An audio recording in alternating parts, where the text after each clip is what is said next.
नमस्कार, मैं विक्रम सिंह। कल बच्चों का डिमांड था कि भाई सॉल्यूशन चालू किए हो तो उनको कम से कम आगे कंटिन्यू करिए। और कल आपका मैंने बताया था कि कुछ टॉपिक जैसे कि विलियन क्या है, विलियन, विलेय, विलायक, ये क्या होते हैं, कितने प्रकार का विलियन होता है। साथ में हमने विलियन की सांद्रता की इकाइयों को भी हमने यहां पर देखा था, जिसमें से हमने देखा था मोलरता, मोललता, मोल प्रभाज्य। और हमने कहा था आज की क्लास में हम देखेंगे नॉर्मलता, तुल्यांकी भार, प्रतिशत, द्रव्यमान प्रतिशत, आयतन प्रतिशत, पीपीएम। ये पहले हो जाए, उसके बाद ही हम आगे बढ़ेंगे। तो ये बताइए आप में से कितने बच्चे रहे हैं जो कल की क्लास में थे और आज आए हैं। कितने बच्चे जो है कल की क्लास में नहीं थे, और जो कल की क्लास में नहीं थे यानी कि आज लेक्चर नंबर 2 है विलियन का। आज विलियन का लेक्चर नंबर 2 है। लेक्चर नंबर 2 है और लेक्चर नंबर 1 में जो बच्चे नहीं थे उनको मैं कहूंगा सबसे पहला काम ये करिएगा कि इस लेक्चर के खत्म होने के बाद लेक्चर नंबर 1 को देखना, फिर इस लेक्चर में आ जाना। आपको ये लेक्चर और ज्यादा समझ में आएगा, अच्छे से समझ में आएगा। सो आप समझें कि आपको क्या करना है। चलिए हम आज क्या देखेंगे विलियन में। हम पढ़ रहे हैं क्लास 12 का चैप्टर नंबर 2 सॉल्यूशन। आज है लेक्चर नंबर 2, यानी कि यहां पर हम जो देखने वाले हैं वो है नॉर्मलता, तुल्यांकी भार, द्रव्यमान प्रतिशत, आयतन प्रतिशत, पीपीएम, क्विज और होमवर्क देंगे आपको। जो बच्चे कल थे वो बिल्कुल लिखिएगा आज। कल थे यस लिखिएगा, कल नहीं थे वो बच्चे क्या करेंगे मैंने बताया ना गुरुजी। क्या बताया? डिस्क्रिप्शन बॉक्स में जाना, कल की वीडियो का मैंने लिंक दे दिया है, पहला पार्ट का, पहला लेक्चर का, तो उनको जरूर देखिएगा। आज हम बात करेंगे क्या क्या हमने देखा है उसके बारे में भी बात कर लें। हमने क्या क्या देखा था? हमने देखा था ये बातें देखा था। देखिए आपको याद होगा हमने ये सब देखा था, सॉरी हमने देखा था यहां पर ये मोलरता, मोललता, मोल प्रभाज्य, इनके बारे में डिटेल में जानकारी लिए थे, कुछ क्विज किए थे, आप लोगों ने क्वेश्चन का जवाब दिया था। और अब जो है आज की क्लास में आप देखेंगे ये चीजें। नॉर्मलता, तुल्यांकी भार। अब विलियन हो, विलियन में जो जो टॉपिक आते हैं उनको समझने के लिए इन चीजों की जरूरत पड़ेगी, और जो बच्चे इन चीजों को नहीं समझते हैं उनके लिए बहुत तकलीफ है विलियन। यह समझ में आते आते दिमाग से चला जाता है। तो क्या आप सब तैयार हैं? बोलिए हाँ जी। राहुल, क्या मैंने, ऋषु राठौर, हाँ जी, हाँ जी, ऋषु राठौर और अंकित, तो सारे बच्चे आ चुके हैं जहां तक मुझे लगता है। और अब हम क्लास स्टार्ट करते हैं। तो चलिए अपनी कॉपी ओपन कर लीजिए सबके सब। सबसे पहले बेटा कॉपी ओपन कर लीजिए। कितने बच्चों ने कॉपी ओपन कर लिए हैं देखते हैं। चलिए बताएंगे आप लोग। कॉपी ओपन कर लो और जो मैं दिखाऊंगा उसको लिखते जाना है। तो आज हम सबसे पहले देखेंगे नॉर्मलता। ये उसकी परिभाषा है। नॉर्मलता क्या है? अब नॉर्मलता में एक शब्द जरूर आएगा, उस शब्द से आपको थोड़ी तकलीफ होगी कि भाई ये शब्द ही नहीं पता है। तुल्यांकी भार, ग्राम तुल्यांकों की संख्या, तुल्यांकी भार, ग्राम तुल्यांक क्या होते हैं ये नहीं पता है तो नॉर्मलता समझना आसान नहीं होगा। फिलहाल मैं आपको इसके फॉर्मूले के साथ परिभाषा थोड़ा सा याद करा देता हूं। पहला काम यह करूंगा, फिर ये तुल्यांकी भार क्या है उनको आपको डिटेल में समझाऊंगा। आपको अच्छा लगेगा, समझ में आएगी हर बातें। तो चलिए सबसे पहले स्टार्ट करते हैं। नॉर्मलता क्या है? नॉर्मलता, इसको कहा जाता है नॉर्मेलिटी। नॉर्मेलिटी क्या कहा जाता है? नॉर्मेलिटी। इसे कैपिटल एन से दर्शाते हैं। बेटा याद रखना, जैसे मोलरता पढ़े थे ना, 1 लीटर विलियन में उपस्थित विलेय की मोलों की संख्या को मोलरता कहते हैं, वैसे ही 1 लीटर विलियन में उपस्थित विलेय की ग्राम तुल्यांकों की संख्या को हम नॉर्मलता कहते हैं।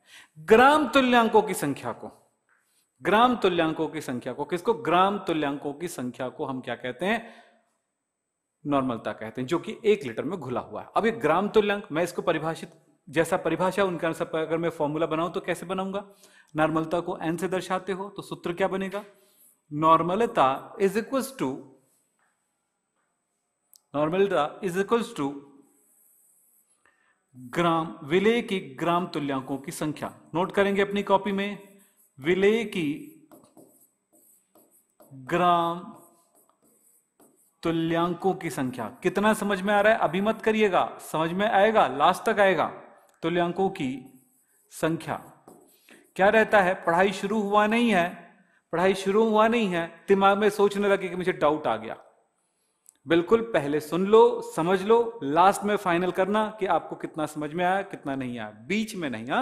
तो चलिए, हमने देखा ग्राम तुल्यांकों की संख्या बाय विलियन का लीटर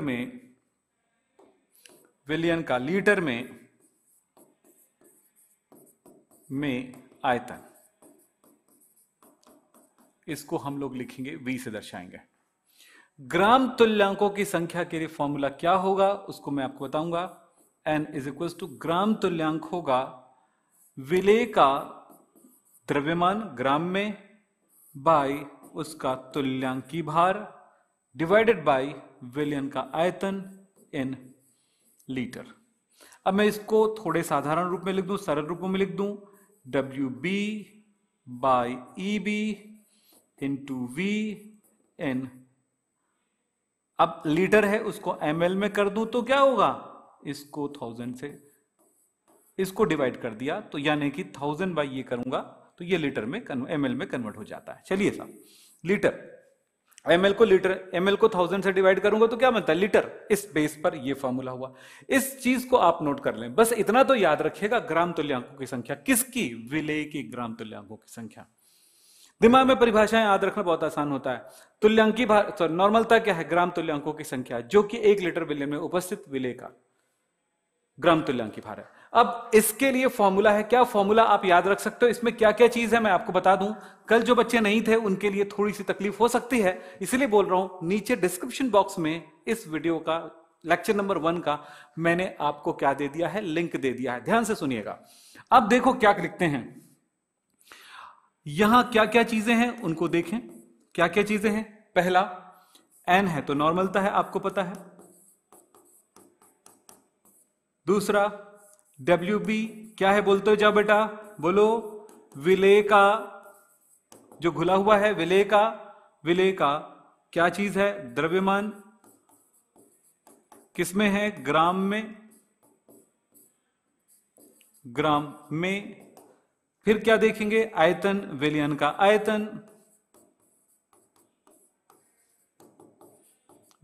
आयतन।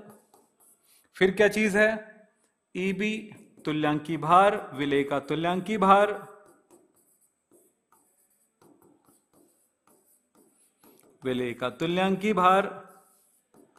और क्या चीज चाहिए? और है V आयतन। सब कुछ क्लियर है यहां पर हमने जो भी लिखा है। अब ये फॉर्मूला इसको लिख लो, एक बार स्क्रीनशॉट ले लो ताकि आप दोबारा इसे लिख सकें अपनी कॉपी में। मेरे साथ लिखते जाना तो ज्यादा बेहतर आप समझ पाओगे। अभी तुरंत नहीं समझ में आएगा तुल्य नॉर्मलता, ये मैं आपको बता दूं, क्योंकि आपके पास एक सबसे बड़ा सवाल है कि ये तुल्यांकी भार है क्या चीज, यही सवाल है। इसके लिए आपको कुछ चीजों को जानना है। थोड़ा लंबी बातें हैं, उनको समझा दूंगा तो फिर आपको वो समझ में आ जाएगा। फिर ग्राम तुल्यांकी भार की बातें समझ में आएगी। ग्राम तुल्यांकी भार कैसे बोले?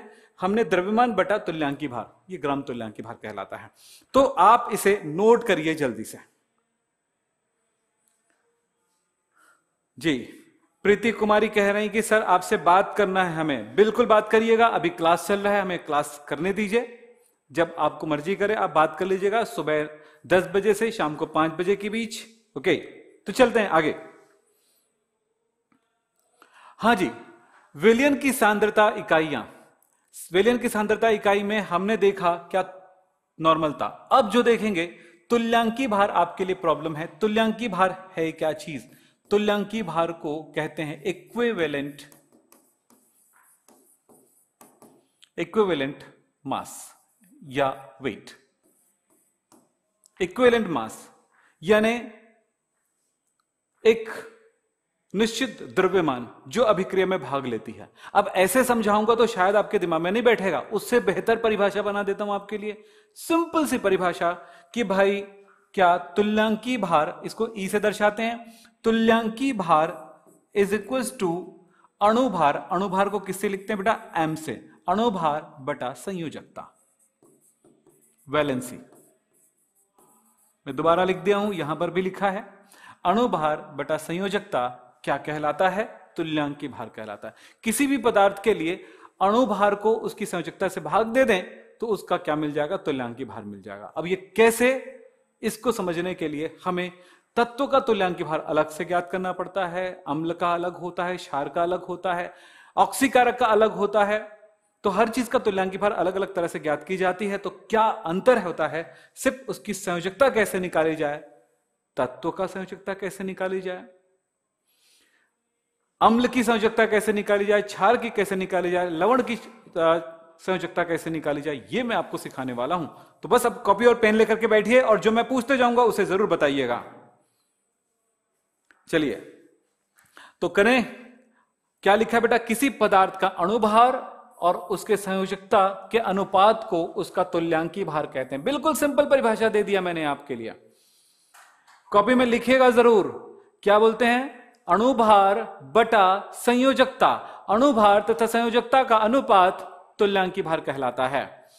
नॉर्मल था, फिर लास्ट में बढ़िया से समझ में आएगा, लास्ट तक बने रहिएगा। अब चलते हैं यहां पर। मैंने तुल्यांकी भार का फॉर्मूला तो लिख दिए हैं क्योंकि यूज होगा। हम आपको बताना चाहते हैं तुल्यांकी भार, तत्व का तुल्यांकी भार, अम्ल का तुल्यांकी भार, क्षार का तुल्यांकी भार, लवण का तुल्यांकी भार और ऑक्सीकारक तथा अपचायक का तुल्यांकी भार कैसे निकाला जाता है, इसके बारे में मैं आपको जानकारी दे रहा हूं।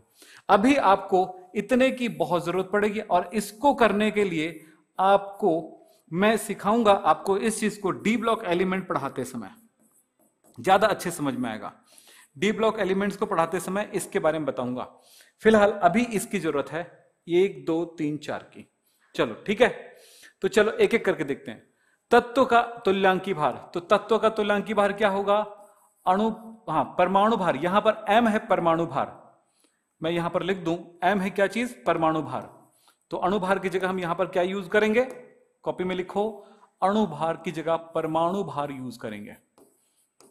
परमाणु भार, ठीक है, बाय संयोजकता। अब मैं आपको यहां पर बताता हूं किस तत्व का निकालना है। एग्जाम्पल देखो, सोडियम का Na का तुल्यांकी भार। शॉर्ट में लिखने का क्या तरीका है? या हम ऐसे भी लिख सकते हैं E of Na। तो यह हुआ सोडियम का तुल्यांकी भार। सोडियम का परमाणु भार कितना होता है बेटा? सबको याद होगा, सोडियम को आपने याद किया है 11-23। ऑक्सीजन को याद किए हैं 8-16। नाइट्रोजन को याद किए हैं 7-14। ठीक है, मैग्नीशियम को याद किए हो आप 12-24। चलिए तो तुल्यांकी भार कैसे निकालें? देखो यहां पर ध्यान रखने वाली बात है, परमाणु भार सोडियम का होता है 23 ये तो क्लियर है। ठीक है, कितना है? 23, ये तो बिल्कुल क्लियर है आपको। ओके, अब सवाल होता है सोडियम का की संयोजकता कितनी है? बेटा संयोजकता निकालने के लिए मैं एक बात बोलना चाहूंगा, आप कितनों भी पढ़ाई कर लो, अगर आपको आवर्त सारणी याद नहीं है, पीरियोडिक टेबल याद नहीं है, तो आपको तकलीफ होती रहेगी, हमेशा होती रहेगी। आवर्त सारणी याद नहीं किए हो तो बस नीचे जाना, डिस्क्रिप्शन बॉक्स में मैंने लिखा है, आप हमारे सारे वीडियोस इस चैनल से कैसे देख सकते हो का लिंक दिया गया है। उसमें बताया गया कि वीडियोस देखने का तरीका क्या हमारे चैनल से। तो जो भी आपको वीडियो देखना होगा वो देख सकते हैं। प्री बेसिक केमिस्ट्री का हमारे पास प्लेलिस्ट है, उसमें की वीडियो देखिए, बेसिक लेवल की वीडियो देखिए, उसमें आपको आवर्त सारणी याद करने का तरीका बताया गया है और उसका यूज बताया गया है। फिलहाल अभी बात चल रही हमारे पास किसका? कि परमाणु भार 23 हो गया। संयोजकता, सोडियम की संयोजकता होता है, सोडियम के बारे में आप कभी लिखते हो ना Na+, NaCl में Na है प्लस Cl माइनस लिखते हो ना, या सोडियम के बारे में पता है परमाणु क्रमांक 11 होता है, इलेक्ट्रॉनिक विन्यास होता है 2 8। एक इलेक्ट्रॉन दान कर सकता है और Na+ बनाएगा, Na ने 1 इलेक्ट्रॉन दान कर दिया, Na+ बनाएगा। तो संयोजकता कितनी है भाई? इसकी 1 है। कुछ भी नहीं याद है, आवर्त सारणी तो याद है। आवर्त सारणी में जानते हो ग्रुप, वर्ग, समूह, समूह, समूह तो आपको याद होगा। समूह 1 2 3 4 5 6 7 8 9 10 11 12 13 14 15 16 17 18। इन तत्वों की संयोजकता कितनी होती बताता हूं। संयोजकता देखो बेटा, आप ये इसको एक और तरह से पुराने तरीके से कैसे याद रखते हैं ग्रुप को? पुराने तरीके से 1A 2A। इस ग्रुप को 13 को क्या कहते हैं? Third A. इसको बोलते हैं फोर्थ ए। बस याद रखते जाओ क्या क्या बोलते हैं, हड़बड़ाना नहीं है समझते समय। ये 5वां ए, 6वां ए, 7वां ए ग्रुप और ये 8वां ए ग्रुप है। ये जानते हो। अब मैं जो बोल रहा हूं उस पर ध्यान दीजिएगा। ध्यान क्या देना है? प्रथम ग्रुप। अच्छा, अब आपको ये याद होगा कि नहीं होगा बताओ। ग्रुप हो गया 1 2 3 4 5 6 7 8 ए ग्रुप, जिसको क्या कहते हैं नए तरीके में? क्या बोलते हैं? 1 2 3 4 5 6 7 8 9 10 11 12 13 14 15 16 17 18 कहते हैं। कहते हैं ना? कहते हैं ना। अब मेरी बात समझो, सिंपल बात। संयोजकता याद रखने का तरीका है सिंपल सा, 1 2 3 4 3 2 1 0। मैंने क्या बोला? बोलिए। 1 2 3 4 3 2 1 0। 4 तक बढ़ना है, फिर कम कर देना है। तो पहले वर्ग के तत्वों की संयोजकता होती 1, दूसरे का 2, फिर 3 4 3 2 1 0। अब आपको पता है सोडियम किस ग्रुप का है? पहले ग्रुप का है। तो इसकी संयोजकता कितनी? 1। तो मैंने 1 लिखा। तुल्यांकी भार क्या आया? 23 आया। अगर मैं कहता हूं कि दूसरा एग्जांपल मैं बोलूं, तुल्यांकी भार तुल्यांकी भार ऑक्सीजन का, वो है ऑक्सीजन, तो क्या होगा? ऑक्सीजन का परमाणु भार कितना होता है? 16। मैंने लिख दिया परमाणु भार 16। संयोजकता कितना? ऑक्सीजन होता है 6वें ए ग्रुप में, यानी कि 16वें ग्रुप में। देखो 16वां ग्रुप, ये 16वां ग्रुप का संयोजकता कितनी है? 2। पहले थोक में करो यार, डायरेक्ट याद हो जाता है। तो ये 16वें ग्रुप का ऑक्सीजन किस ग्रुप का एलिमेंट है? ओल्ड स्टाइल से टीपो याद किया हो कि नहीं? किया हो ना? तो 16वें ग्रुप का है, तो इसमें हो गया बाई 2। तो इसका तुल्यांकी भार 8 है। परमाणु क्रमांक नहीं बोलना भाई, तुल्यांकी भार 8 है। इसी तरह से जिसका भी आप निकालना चाहो, अगर मैं क्लोरीन की बात करूं, 3rd नंबर लिख दूं क्लोरीन का, तुल्यांकी भार क्लोरीन का, इक्विवेलेंट मास ऑफ क्लोरीन, इसका परमाणु भार होता है 35.5। और क्लोरीन है 17वें ग्रुप का एलिमेंट, 7वें ग्रुप का एलिमेंट, डिवाइडेड बाय 1, क्या मिला? 35.5। तुल्यांकी भार किसी तत्व का, किसी एलिमेंट का ऐसे निकाला जाता है। मुझे लगता है कि तत्व का तुल्यांकी भार निकालना आपको आ गया है। किसी भी तत्व का तुल्यांकी भार आपको निकालने आ गया है। विक्रांत यादव, बिल्कुल बेटा, आप निश्चिंत रहें, आपका हेल्प होगा। बस यार क्लास को आगे बढ़ने दो, आप हड़बड़ाओ मत।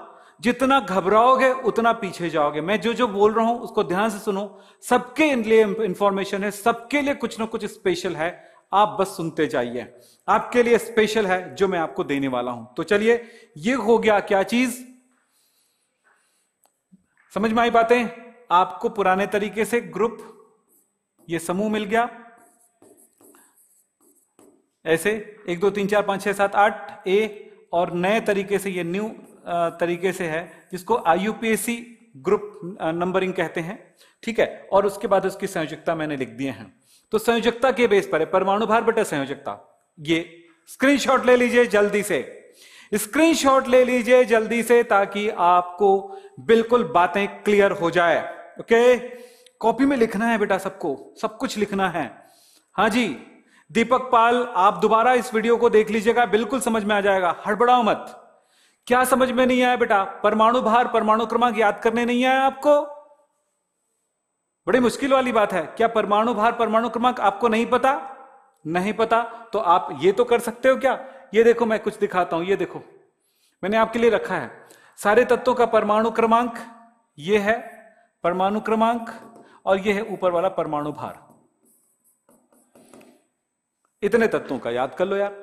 उसकी संयोजकता के बारे में बात करूं तो संयोजकता के लिए मैंने क्या बताया, आवर्त सारणी याद करना पड़ेगा। अगर आप पहले ही दिन पढ़ाई कर रहे हो तो कहां से समझ में आएगा कोई चीज। और समझने के लिए यह जरूरी है कि आपको जो कहा गया है, ये लेक्चर नंबर 2 है, लेक्चर नंबर 2 है, ये देख लें।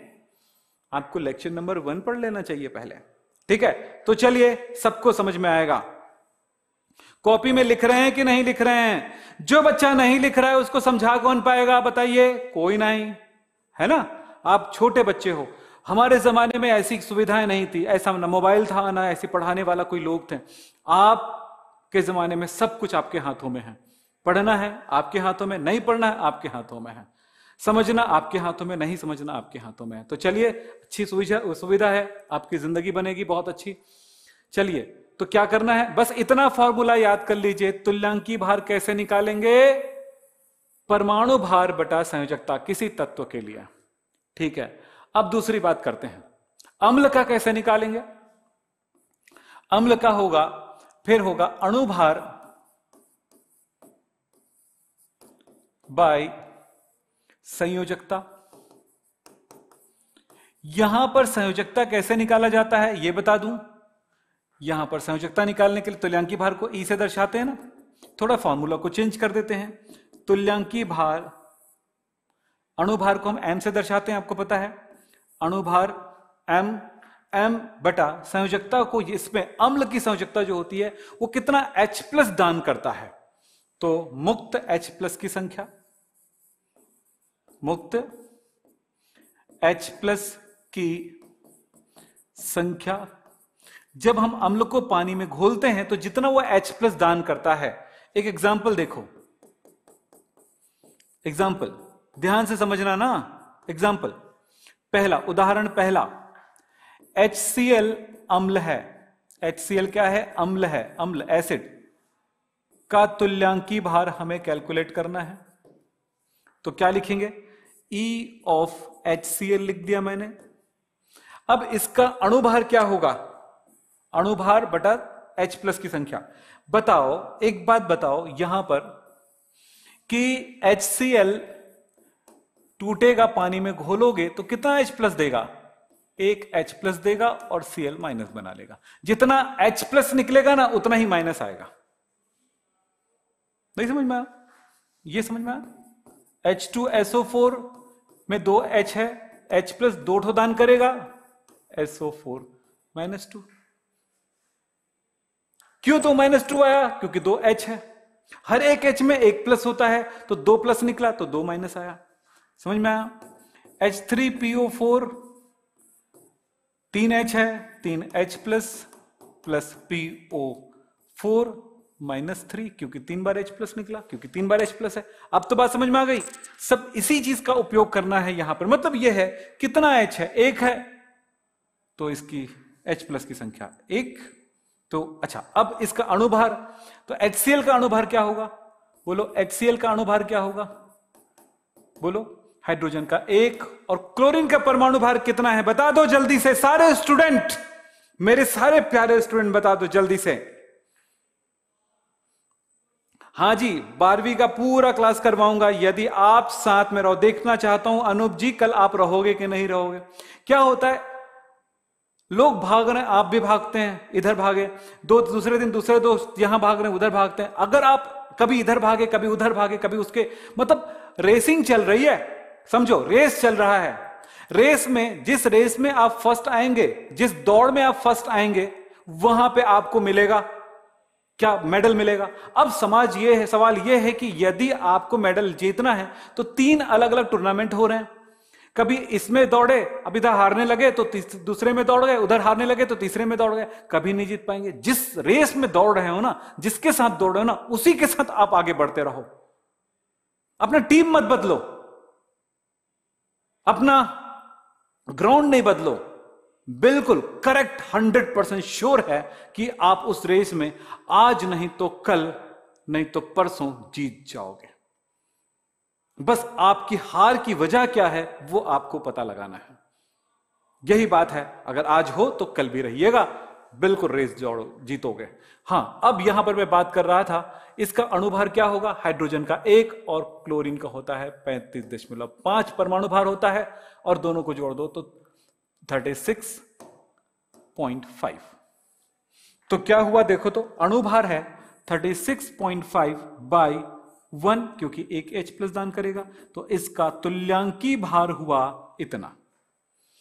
अब मैं तुल्यांकी भार किसका निकालूं, चलो तुल्यांकी भार निकाल रहा हूं, E ऑफ H2SO4 तुल्यांकी भार, H2SO4 का तुल्यांकी भार, equivalent mass of H2SO4 sulphuric acid. बताओ क्या होगा, सल्फ्यूरिक अम्ल का अणुभार कितना होगा, इसका अणुभार कितना होगा, एक हाइड्रोजन का 1 परमाणु भार गुणा 2 धन सल्फर का होता है 16 32, ऑक्सीजन का होता है 16 64, 16 गुणा 4 2 32 धन 64 64, कितना हुआ 98, बताते जाइएगा। तो इसका हुआ 98। अब बताओ इसकी संयोजकता कितनी है, मुक्त हाइड्रोजन की संख्या कितनी हाइड्रोजन H प्लस दान करेगा, H2SO4 कितना H प्लस दान करेगा, बताइए जल्दी से। हाँ जी, आयुष सिंह जी, ये सब क्वेश्चन नहीं है, पढ़ाई में ध्यान दीजिए हर बच्चा। देखो बेटा, मैं जिस चैनल पे आप हो वो चैनल का नाम देखिए और अपने आप को देखिए। यहां पर विक्रम है केमिस्ट्री यानी विक्रम सिंह चैनल, डाउट नट, दोनों के दोनों एक हो गए हैं। अब दोनों मिलकर के एक बेहतर आपको क्लासेस देने वाले हैं, बेहतर एजुकेशन देने वाले हैं। एक स्टूडेंट को जो चाहिए उसके सक्सेस होने के लिए, वो देने के लिए हम सब ने हाथ मिलाए हैं। चलिए साहब आगे बढ़ते हैं। तो कितना हुआ, कितनी है, कितना H प्लस दान करेगा, 2 डिवाइडेड बाई 2, कितना हुआ 49। तो इसका तुल्यांकी भार आया, हाँ जी सारे बच्चे बता रहे हैं 49। ओके, तो क्या आपको दे रहा हूं एक छोटा सा होमवर्क, क्या आप तुल्यांकी भार H3PO4 का कैलकुलेट कर सकते हो? क्या करोगे, इसका अणुभार बाई 3 करना। अणुभार कितना आएगा बोलो, हाइड्रोजन का हुआ 3, फास्फोरस का होता है 31 और ये होता है 64, कितना होगा, ये हो गया 8 और ये हो गया 9, इसका भी 98 है, तो 98 बाई 3। अब बोलो कितना हुआ, वैल्यू बताओ, 98 बाई 3 कितना हुआ, बोलो 98 बाई 3, जल्दी जल्दी। ये देखो 3 तिया 9 और 3 दूनी 6, 3 दूनी 6, तो कितना हुआ यहां पर 2, इसमें बचा कितना, तो 3 छक्के 18, तो क्या हुआ 32.6, तो कितना हुआ 32.6 इसका वैल्यू हुआ। हाँ जी, पहले पढ़ाई कर लो तब पूछना रेगुलर होगी कि नहीं। पहले पढ़ाई छोड़ देते हो, पढ़ाई करना छोड़ देते हो, तो कहां से रेगुलर तभी होती है जब बच्चा पढ़ाई करता है। तो हम आपको विश्वास दिलाते हैं कि ये क्लासेस आपको रेगुलर चलेगी। याद रखना, हमने आपको बताना है, कल भी आपका 12th का क्लास होगा। आपको बता दें कि आपकी जो क्लास है 12th वालों की क्लास है मंडे, वेडनेसडे एंड फ्राइडे होता है, आप सबको याद रखना चाहिए। और 11th की जो क्लास है वो होता है TTS में, यानी कि ट्यूसडे, थर्सडे एंड सैटरडे। चलिए साहब आगे चलें, कल भी होने वाली है, कल फ्राइडे है ना, तो कल भी 12th का क्लास होगा। 12th वाले बच्चे बिल्कुल कंटिन्यू रहिएगा। हाँ जी, हो गया। तो H2SO4 का तुल्यांकी भार निकाल लिए, या आप निकाल सकते हो ना, कैलकुलेट कर सकते हो ना, तुल्यांकी भार कैसे निकालना है किसी अम्ल का, आपको पता चल गया कितना H प्लस दान कर सकता है। अब चलते हैं, अब मैं एक क्षार का निकालना सिखाता हूं आपको, क्षार का। तो अणुभार बाई OH की संख्या, OH माइनस की संख्या, कितना OH दान कर सकता है, संयोजकता क्या होगा, OH की संख्या।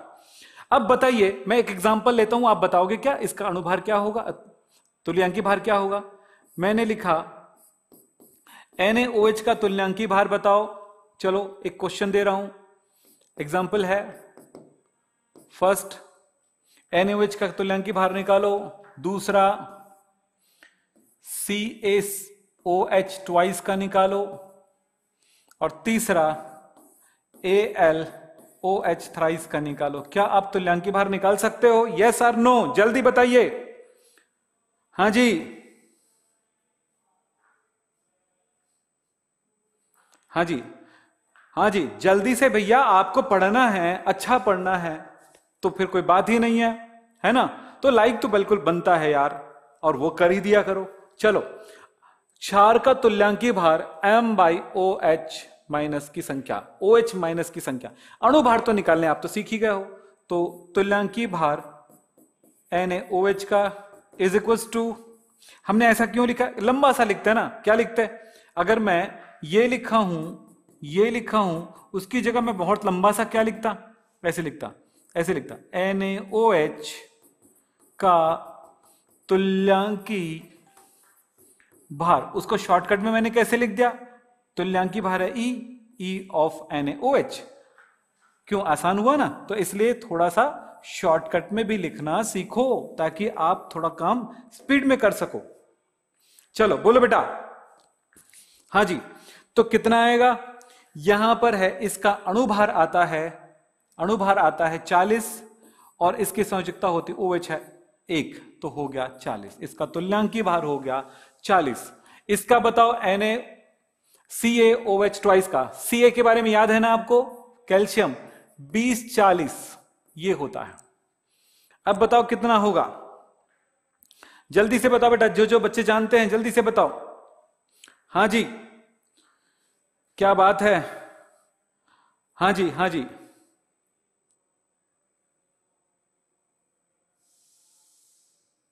हाँ जी, कितना होगा पूरा बताओ ना। इसका तुल्यांकी भार E इज इक्वल्स टू किसका? E of CaOH twice. बोलो कितना होगा? कैल्शियम, इसका अणुभार कितना होगा? जल्दी बताएं, अणुभार कितना होगा?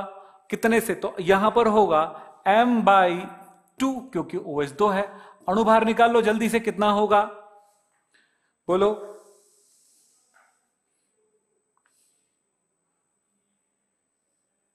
जल्दी करें।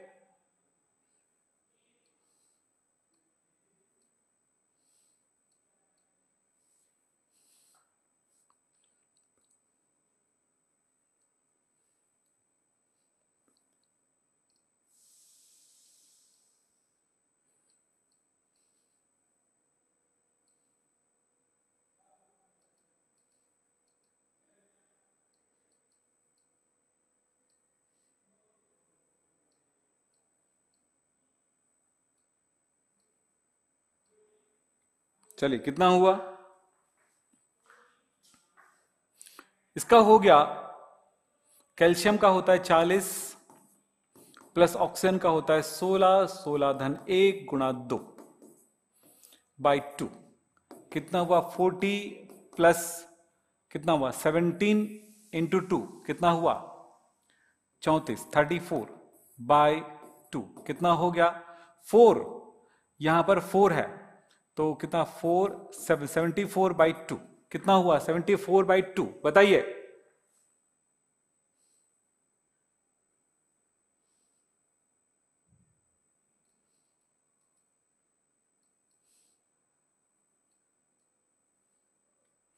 कितना आया बेटा? बोलो।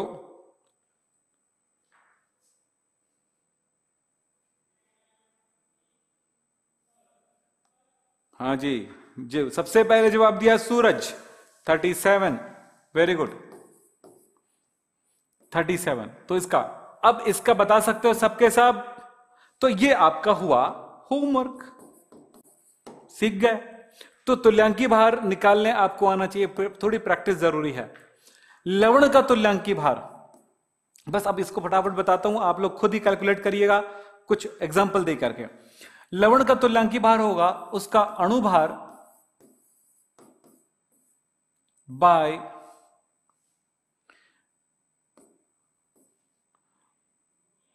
धन आवेशों की संख्या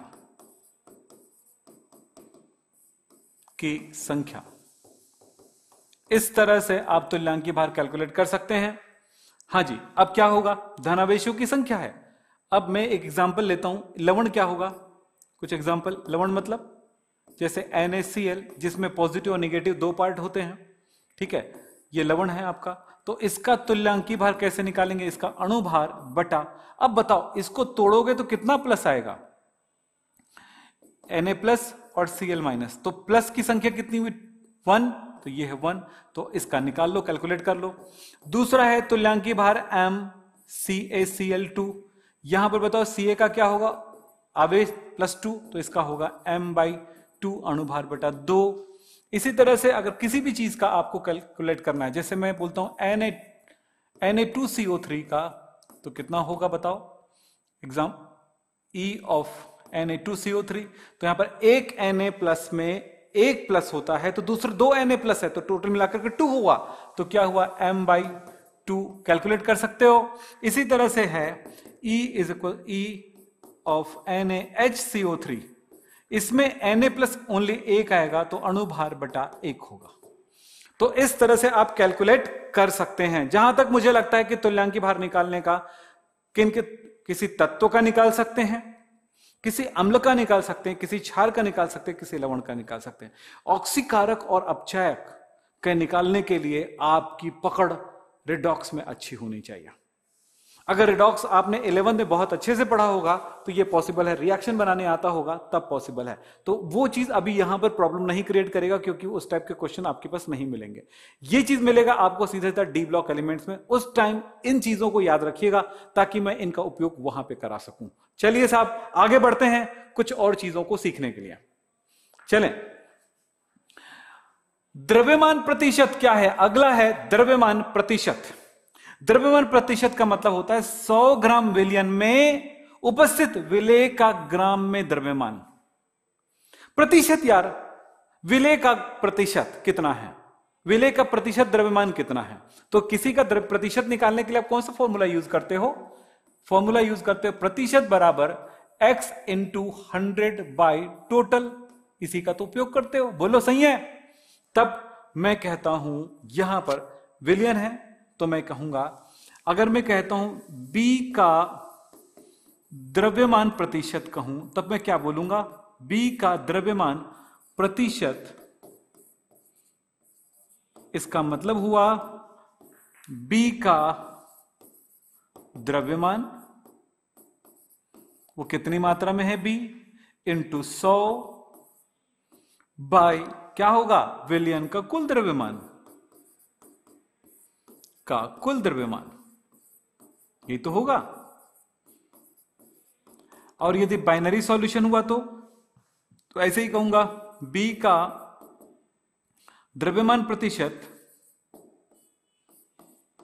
बराबर क्या होगा, इसको मैं WB से दर्शा देता हूं, B का द्रव्यमान को इंटू 100 बाय विलयन का कुल द्रव्यमान। विलयन के कुल द्रव्यमान को क्या लिखूंगा, अगर बाइनरी सॉल्यूशन है तो WA प्लस WB, अगर ट्राइनरी सॉल्यूशन है तो 3 पदार्थ है ABC, है ना, तो विलयन का कुल द्रव्यमान, या ओनली WB लिख सकते हो आप, तो ये होगा। इसी तरह से A का द्रव्यमान प्रतिशत क्या होगा, A का द्रव्यमान प्रतिशत, बोलो फॉर्मूला बोलो, WA into 100 by WA plus WB, ये कह सकते हैं। तो मुझे लगता है कि 100 ग्राम में, जैसे हम बोलते हैं यार हमारे स्कूल में 20% स्टूडेंट पास हुए हैं, क्या मतलब हुआ, हर 100 स्टूडेंट में से 20 स्टूडेंट पास होते हैं, 80 स्टूडेंट फेल होते हैं। तो इसका मतलब है अगर आपके स्कूल में 10 बच्चे पढ़ रहे हो तो कितने बच्चे पास होंगे, 20% पास होने की संभावना है तो 2 बच्चे पास होंगे। 1000 स्टूडेंट पढ़ते हैं तो कितने बच्चे पास हो रहे हैं, 200 बच्चे पास हो रहे हैं। तो प्रतिशत क्या हुआ, प्रतिशत हुआ 20। यही मतलब यहां पे होता है कि हर 100 में कितने पास हो रहे हैं। तो यहां पर विलेय जो है, बी जो है, कितना प्रतिशत है, 100 में कितनी मात्रा है, कितना द्रव्यमान है, इसी को कहते हैं। तो लिखा है परिभाषा क्या, 100 ग्राम विलयन में उपस्थित विलेय का ग्राम में द्रव्यमान, विलयन का द्रव्यमान प्रतिशत कहलाता है। परिभाषा याद हो गया भैया, कर लो यार जल्दी से याद, ठीक है, कर लो याद। विजय कुमार के अब आगे चलते हैं। दूसरा, आयतन प्रतिशत। अब वहां पर द्रव्यमान था, अब यहां पर आयतन है, मतलब क्या होगा, वही बात है, 100 ml विलयन में विलेय का ml में आयतन। चलो तो मैं कहता हूं विलेय, जिसको क्या किससे दर्शाते हो, बी से, का आयतन प्रतिशत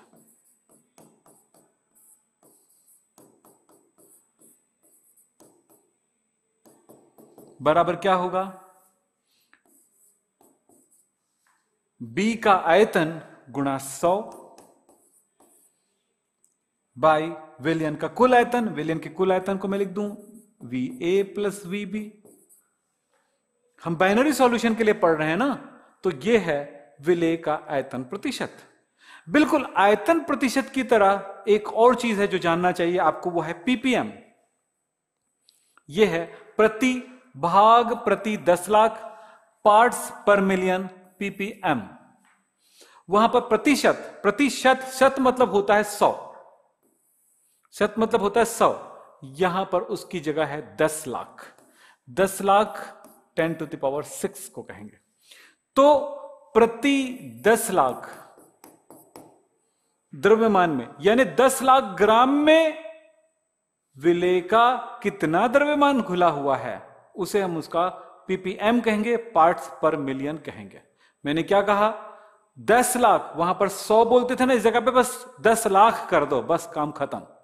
तो कितना हुआ, यहां पर होगा B का ppm is equal to WB into 10 lakh by विलयन का कुल आयतन, विलयन का कुल द्रव्यमान, विलयन का कुल द्रव्यमान।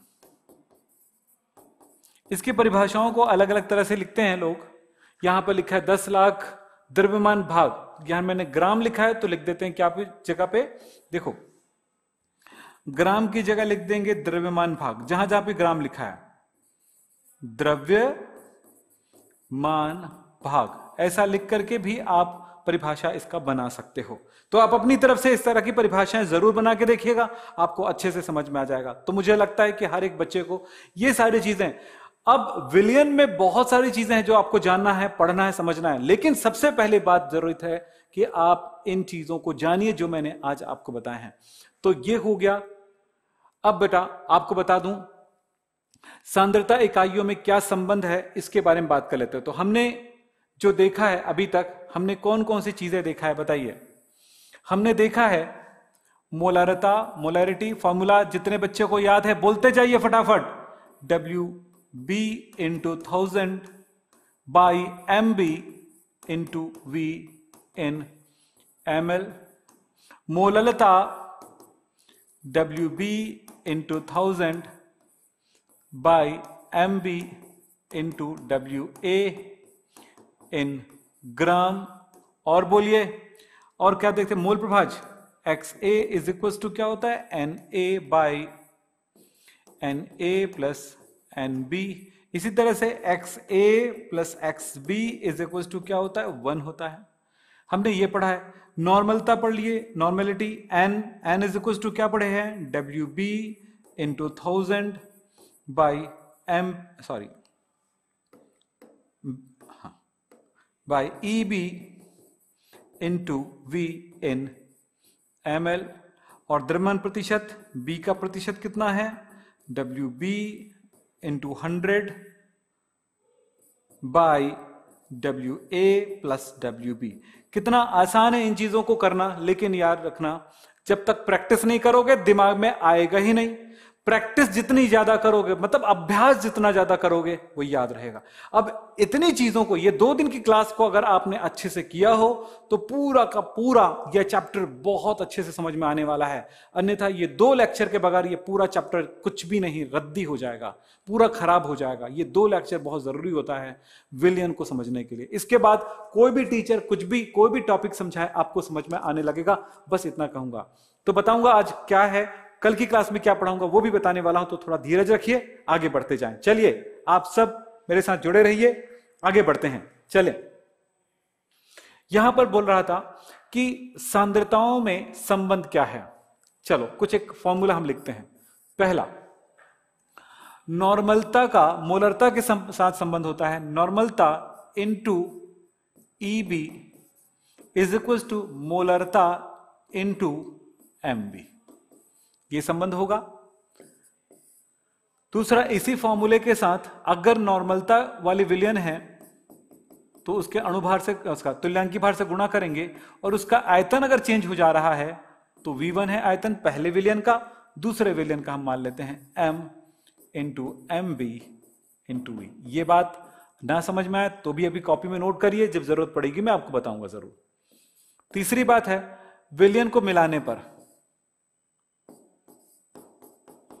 पर क्या होगा, अगर मैंने M1 V1 मिलाया, एक विलयन है जिसकी मोलरता M1 है और उसका आयतन V1 है, दूसरा विलयन है उसी का और वो है M2 है, उसकी मोलरता और आयतन है V2, तो जो बनने वाला विलयन है उसका मोलरता होगी M3 और उसको गुणा करेंगे, उसका आयतन होगा V3। V3 आयतन जो होगा V1 प्लस V2 का योगफल। इसी तरह से नॉर्मलता के साथ भी ये संबंध देखने को मिलेगा आपको।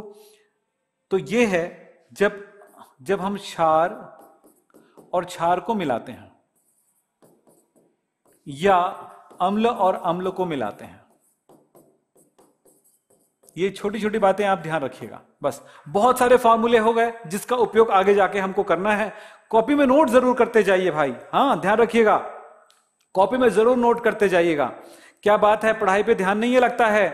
कौन कौन है भाई? नॉलेज वर्ड, ज्योति, यस, हाँ जी, प्रिंस, हाँ जी, भाई की लाडली परी शर्मा, ओके, क्या ने कहा? श्रामा, ओके, तो पढ़ाई पे ध्यान दो। नीरज, हाँ, N1 V1 plus N2 V2 is equal to, यहां पर होगा N3 V1 प्लस V2, ये होगा। अब एक और चीज लिख देता हूं मैं, अम्ल प्लस क्षार अगर मिलाएं तो यहां पर कहानी थोड़ी दूसरी हो जाएगी। यहां पर होगा M1 V1 minus M2 V2 हो जाएगा, इज इक्वल टू M3 होगा, जो कि V1 प्लस V2 के साथ गुणा होगा। ऐसा होगा। ये चीजें आप नोट कर लीजिए, स्क्रीनशॉट ले लो जल्दी से, आपके काम आएंगे। अब क्वेश्चन की तरफ चलते हैं, सारे बच्चे उसका जवाब दीजिएगा, मजा आएगा आपको जवाब देने में। चलिए,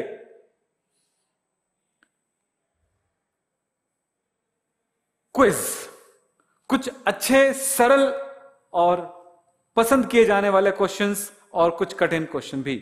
चलिए, ये सब फॉर्मूला कहां से आया है? ये सब फॉर्मूला कहां से आया है? ये सारी चीजें बताई गई है यदि आपने 2 दिन के लेक्चर देखे होंगे। सब फॉर्मूले कहां से आते हैं वो भी बताया जाता है, कोई प्रॉब्लम नहीं है। पर आपको अगर इस सब चीज के बारे में अगर जानकारी है तो अच्छी बात है भाई। कोई भी चीज बताने से समझ में तो आती है, मैं भी समझा सकता हूं, पर आप याद रखिए, आप कंटिन्यू तरीके से, सही तरीके से पढ़ेंगे तो जवाब मिलेगा। कई बार कई फॉर्मूले को हम आपको, देखो जैसे आप मैथ्स पढ़ते हो तो सारे फॉर्मूले के ये फॉर्मूला इसके लिए संबंध है, ये बता दिया जाता है, लेकिन ये क्या आपको हर फॉर्मूले को आपको कहां से है निकाल के दिया जाता है? नहीं ना। याद तो करते हो ना इंटीग्रेशन वगैरह में, तो पहले फॉर्मूला क्यों आया वो बाद में और सीखेंगे ना भाई।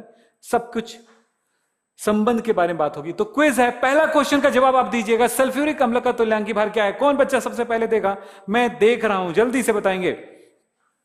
सल्फ्यूरिक अम्ल का तुल्यांकी भार क्या है? बहुत जल्दी से बताएंगे। सल्फ्यूरिक अम्ल का फॉर्मूला बताओ और उसका तुल्यांकी भार बताओ। सर वॉइस में क्या प्रॉब्लम आ रही है बेटा जी? जल्दी करिए।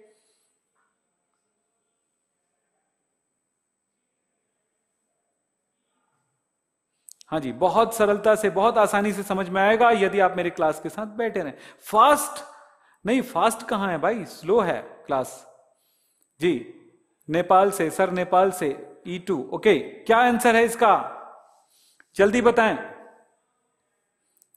हाँ जी, सब अपने अपने जवाब दे रहे हैं। सल्फ्यूरिक अम्ल का फॉर्मूला अगर बता दो तो जवाब मिल जाएगा। सल्फ्यूरिक अम्ल का फॉर्मूला कोई नहीं बता रहा है, क्या बात है? सल्फ्यूरिक अम्ल का फॉर्मूला होगा, सल्फ्यूरिक अम्ल का फॉर्मूला है H2SO4। इसका तुल्यांकी भार M/2, और इसका अणुभार होता है 98, 98 बाई 2h है बाई 2 49। आंसर हो गया बी। कितने बच्चों ने दिया है आंसर बी? गुड, बहुत सारे बच्चों ने आंसर दिए हैं बी। ओके, अब क्वेश्चन है हमारा नेक्स्ट।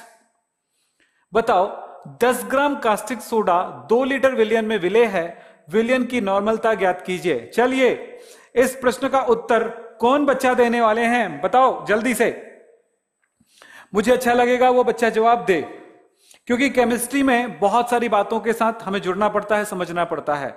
सो आप जवाब दीजिएगा, इसका आंसर क्या होगा? 10 ग्राम कास्टिक सोडा 2 लीटर विलयन है, 10 ग्राम कास्टिक सोडा खुला हुआ है। कास्टिक सोडा का फॉर्मूला क्या है वो बता दो भाई। कास्टिक सोडा का फॉर्मूला क्या है वो बता दो जल्दी से। हाँ जी, कास्टिक सोडा का फॉर्मूला जल्दी से, तभी जाकर क्या बता पाएंगे इसका आंसर। ओके, मैंने टाइम दिया है आपको। ओके, हाँ जी, जवाब मिल गया कुछ बच्चों से। ओके,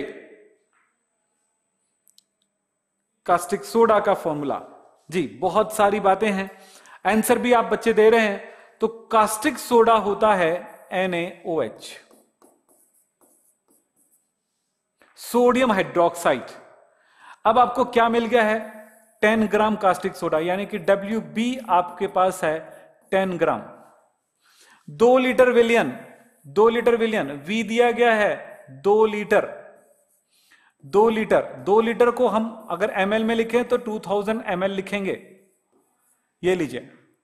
अब तुल्यांकी भार ज्ञात करना है, तो क्या हो? नॉर्मलता ज्ञात करना है। नॉर्मलता का फॉर्मूला है WB into 1000 by EB into क्या? Into V in ml, ml में लिखा है तो ये लो। अब मैं बता दूं, WB दिया गया, EB कैसे कैलकुलेट करोगे? EB, अब B किसके लिए है? B है NaOH, तो होगा, इसका मतलब हुआ 40 बाई 1 यानी कि 40। जवाब आपके पास है भाई। N is equal to WB दिया है 10 इंटू 1000 बाई EB 40 40 इंटू क्या बच गया, क्या दिया है? 2 लीटर, मतलब 2000 ml। ये हुआ 1 और ये हो गया 2, ये हो गया 1, ये हो गया 5। अब कितना होगा? 5 बाई 40 यानी कि 1 बाई 8। 1 बाई 8 मतलब कितना हुआ? आंसर जल्दी से बताएं। 1 बाई 8, 1 कितना हुआ? 1 बाई 8। हाँ जी, पॉइंट जल्दी बताएं। पॉइंट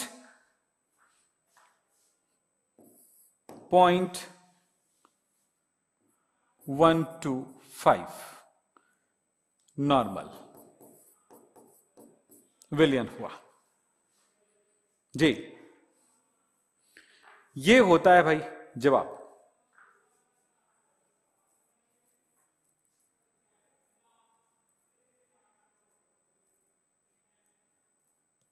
हो गया जी। कितने बच्चों का राइट था? बहुत बढ़िया, बहुत बढ़िया। अब जवाब देना इस प्रश्न का उत्तर। पीपीएम वाला क्वेश्चन, फ्लोराइड क्या लिखा हुआ है पढ़ेंगे? हाँ जी पढ़ेंगे बेटा, जल्दी से प्रश्न का जवाब दीजिएगा। कौन बच्चा देगा? सबसे पहले देखते हैं क्या प्रश्न है। एक 100 ग्राम टूथपेस्ट के 500 ग्राम टूथपेस्ट के नमूने में फ्लोराइड की मात्रा 0.2 ग्राम है। WB दिया है भाई, WB दिया है 0.2।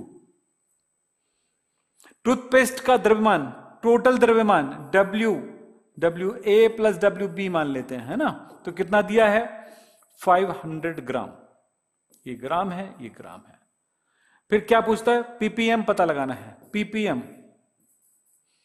पीपीएम ऑफ बी मतलब हमारे लिए फ्लोराइड हो गया। तो fluoride ppm is equal to fluoride का द्रव्यमान WB, फॉर्मूला पता है ना, WB इंटू ये divided by WA plus WB, यही बोल सकते हैं कुल द्रव्यमान। कितना होगा? 0.2 इंटू 10 टू द पावर 6। तो मैं काम करता हूं 0 0 लगा देता हूं। 0 1 2 3 4 5 6 10 लाख बाय 500। अब मैं क्या करूंगा देखिए, इसमें 2 जीरो हटा दिया मैंने, फिर क्या हुआ, इसके पॉइंट को मैं यहां पर ले जाऊं तो 2.0 हो गया, तो एक शून्य और हट गया। अब क्या करूं मैं, यहां पर देखिएगा ये हो गया 2000 बाई 5। अब 2000 बाई 5 का क्या मतलब हुआ बताइए जी, बोलिए कितना हुआ? हाँ जी 400 सिद्धार्थ, 400 आंसर मिल गया आपको सी। बहुत अच्छी बात है, तो आपको आंसर मिल गया 4। तो ये थर्ड क्वेश्चन का आंसर हुआ। अब आगे की बात करते हैं भाई, और अगला क्वेश्चन करें जी, बोलिए अगला क्वेश्चन करें। अगला क्वेश्चन है ये, 120 ग्राम यूरिया 5 लीटर विलयन में उपस्थित है, यूरिया का सक्रिय द्रव्यमान ज्ञात कीजिए। यहां पर एक नया शब्द आ गया है, सक्रिय द्रव्यमान। नया शब्द आ गया है सक्रिय द्रव्यमान, क्या मतलब है भाई इसका, वो सोचें। चलो हाँ भाई जवाब दीजिएगा, सक्रिय द्रव्यमान का मतलब क्या है वो बताना है भाई मुझे। हाँ जी, सारे बच्चों के लिए मैंने बेहतर ऐप लेके आ रहा हूं, बहुत बढ़िया सिस्टम लेके आ रहा हूं, तो आप सारे बच्चे कम से कम इस मामले में मुझे इस वीडियो को लाइक जरूर करें, अपने दोस्तों को शेयर करें। कल की जो वीडियो दिया था उनको भी, और आज की वीडियो दिया उनको भी, दोनों को शेयर करें। कल की वीडियो तो बिल्कुल करिए फिर, ताकि इस वीडियो के साथ आप आ सकें। आपको बता दें, जैसे आज की क्लास देख रहे हो तो आज की क्लास के नीचे डिस्क्रिप्शन बॉक्स में कल की वीडियो का लिंक जरूर मिलेगा आपको, तो आप उस वीडियो को जरूर देखिए। चलिए साहब आगे चलते हैं। हाँ जी,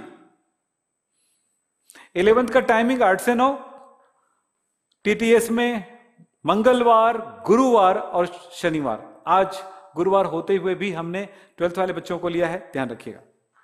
जवाब क्या है, और ये सब चीजें 11th में भी है, सक्रिय मात्रा भी 11th में पढ़ेंगे।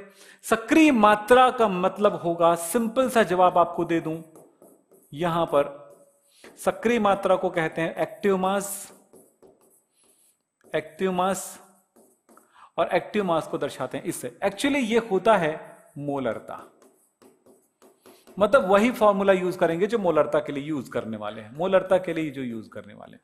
तो यहां पर फॉर्मूला होगा मोलरता is equal to WB into 1000 by MB into V in ml। अब 120 ग्राम यूरिया, अब सवाल है यूरिया, WB है, WB है 120 ग्राम। यूरिया, यूरिया क्या है बेटा जी, यूरिया है, फॉर्मूला बता देता हूं, NH2CONH2। तो इससे हमें क्या मिलने वाला है, इससे हमें MB मिलने वाला है, MB आएगा 60। कैलकुलेट करके देख लीजिएगा, मैंने बता दिया कैसे अणुभार निकालना है, 2 दिन की क्लास बहुत जरूरी है। फिर 5 लीटर विलयन, अब यहां पर दिया है V is equal to 5 litre, 5 litre. अब इसको ml में करते हो तो कितना हुआ, 5000 ml। सीधी सी बात है, हम ml में काम करें तो ml में ही रख देते हैं। तो चलिए m is equal to WB की वैल्यू कितनी है, 120 इंटू 1000 बाई, यहां पर होगा 60 इंटू, यहां पर है 5000।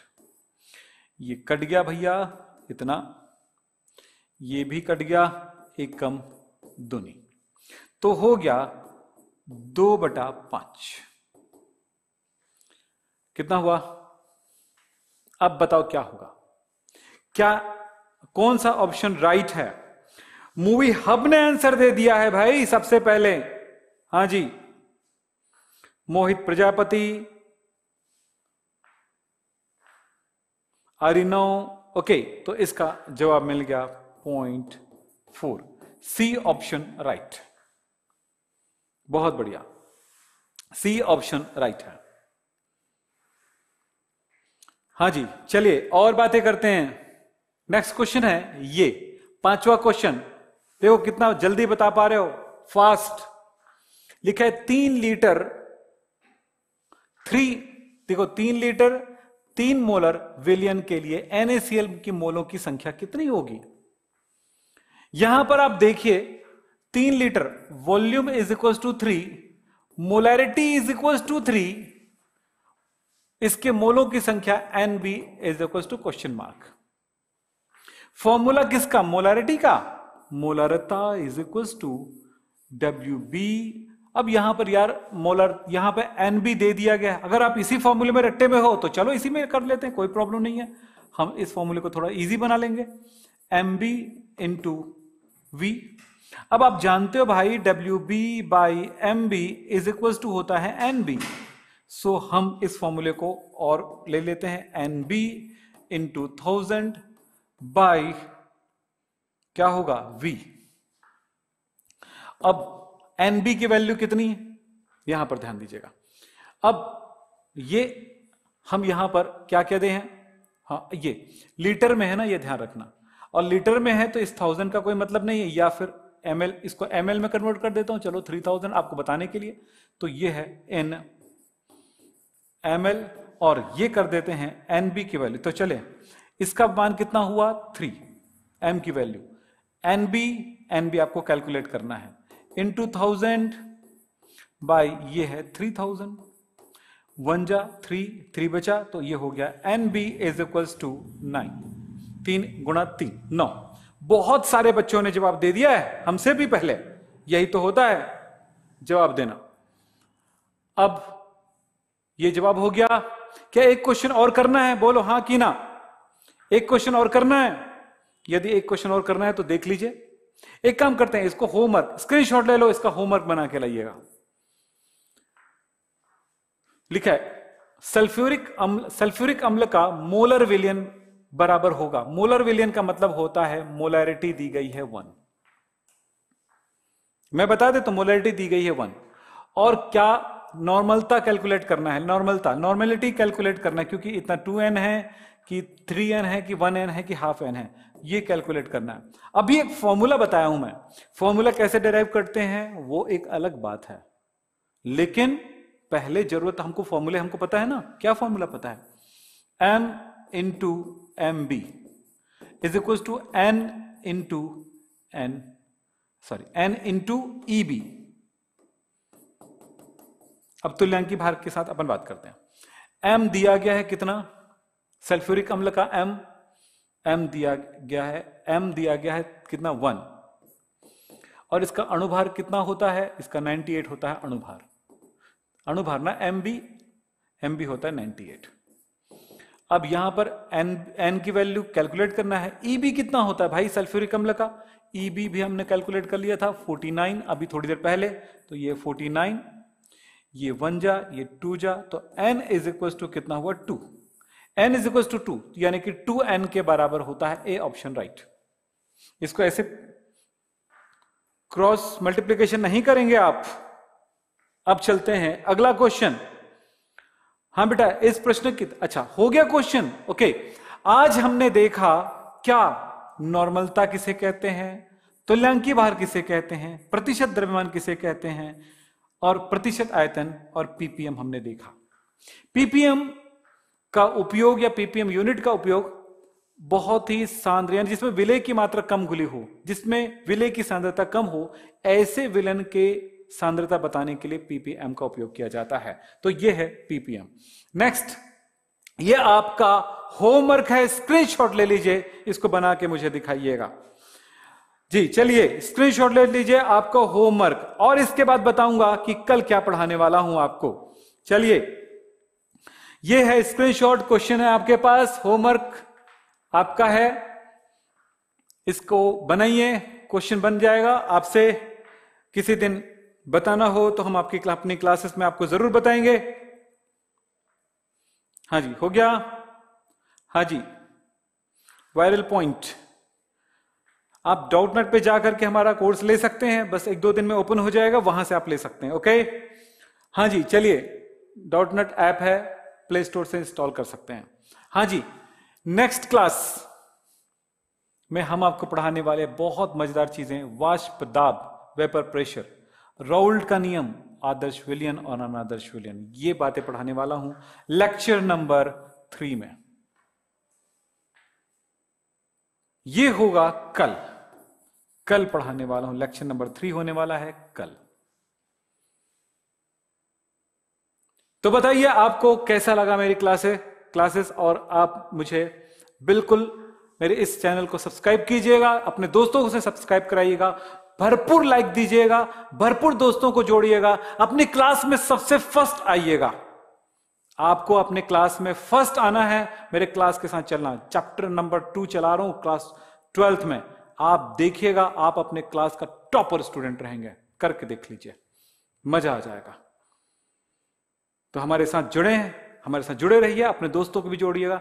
ये सोच के आप अपने दोस्त को नहीं बताएंगे कि यार वो भी फर्स्ट आ गया तो मैं पीछे हो जाऊंगा, ऐसा नहीं। अपने दोस्त को इसलिए बताइए क्योंकि आप पढ़ रहे हैं, आप आगे दौड़ रहे हैं, आप सीख रहे हैं, आप अपनी क्षमता स्टेमिना का उपयोग कर रहे हैं, वो भी अपनी स्टेमिना का उपयोग करेगा, और देखिएगा कि हमारा ये क्रांति, ये हमारा कारवां इस तरफ आगे बढ़ेगा कि लोगों को शिक्षा देता रहेगा और वो आगे बढ़े रहेंगे। आप जब अपने दोस्त के लिए ये बताने वाले हैं कि विक्रम सर की क्लास देखें, तो आपको पता है क्या होने वाला है, आपका दोस्त आपको बोलने वाला है थैंक यू यार, बहुत अच्छा क्लास मुझे दिए। तो आप सबको धन्यवाद मेरे तरफ से भी, और जल्दी से लाइक कर दें, अपने दोस्तों को जल्दी से शेयर कर दें। आप में से बताओ कितने बच्चे हैं जो मेरी क्लास को शेयर करते हैं? हुंडा, सीताराम, अविनाश, जय, मेरे सब प्यारे स्टूडेंट, सिद्धार्थ, प्रभाशंकर, कमलेश, ओके, आशीष, सौरभ, विपिन। हाँ जी, तो कल क्या मिलने वाले हो आप मेरे क्लास में, जिसमें मैं पढ़ाने वाला हूं क्या चीज? वाष्पदाब।